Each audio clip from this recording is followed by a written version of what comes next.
বাঙালি যুব ছাত্ৰ ফেডাৰেশন কোকৰাঝাৰ জিলা সমিতিৰ অন্তৰ্গত ফগৰিয়া গ্ৰাম আঞ্চলিক সমিতি আজি আমি 21 জনীয়া কমিটি এখন গঠন কৰিছোঁ। সেই কমিটির সভাপতি রাজু সরকার মহাশয় আর সম্পাদক গৌতম মণ্ডল মহাশয় আর কার্যকরী সভাপতি সাধন পাল মহাশয়।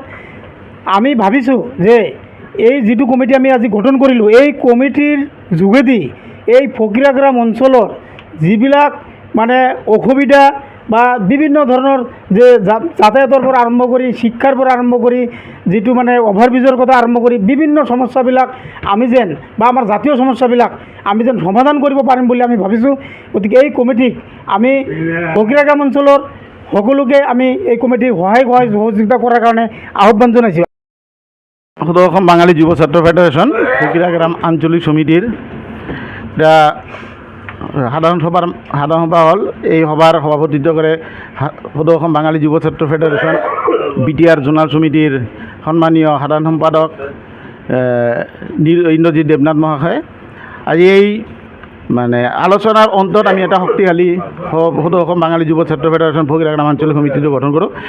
এই আঞ্চলিক সমিতির সভাপতি হিসাবে আমি নিযুক্তি দিওঁ রাজু সরকার মহাশয়ক আর সাধারণ সম্পাদক হিসাবে আমি গৌতম মণ্ডল মুন্নাক আমি সাধারণ সম্পাদক হিসাবে বাছনি কৰি লওঁ আৰু কাৰ্যকৰী সভাপতি সাধন পাল মহাশয়ক আমি ওয়াৰ্কিং প্ৰেসিডেন্ট হিসাবে আমি নিৰ্বাচিত কৰোঁ।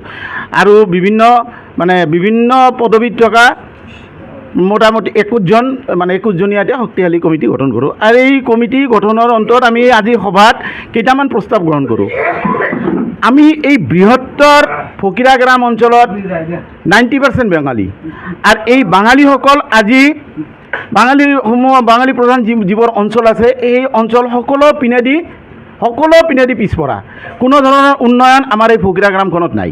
ফগৰিয়া গ্ৰামখনত যিদৰে উন্নয়ন হ'ব লাগিছিল এই ধৰনেৰ উন্নয়ন কিন্তু আমি ফগৰিয়া গ্ৰামত দেখা পোৱা নাই। বিগত সৰকাৰেৰ দিনেৰ পৰা বৰ্তমান সৰকাৰেৰ দিনলৈকে আমি সৰকাৰ বা আমি ইয়াৰ প্ৰতিনিধি নিৰ্বাচন কৰাৰ একটা গুৰুত্বপূৰ্ণ ভূমিকা গ্ৰহণ কৰোঁ। ইয়া MLA হোক বা MP হোক বা কাউন্সিলৰ যে পাৰিষদ আছে পাৰিষদ নিৰ্বাচনত আমাৰ একটা গুৰুত্বপূৰ্ণ ভূমিকা থাকে।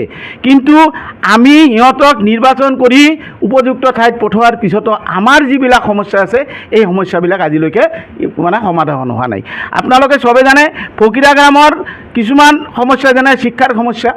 আজি আমাৰ ইয়াত এটা সায়েন্স পঢ়িবলৈ হ'লে সায়েন্স কলেজ নাই বা হায়াৰ ছেকেণ্ডেৰী পঢ়িবলৈ হ'লে ইয়াৰ কোনো ব্যৱস্থা নাই।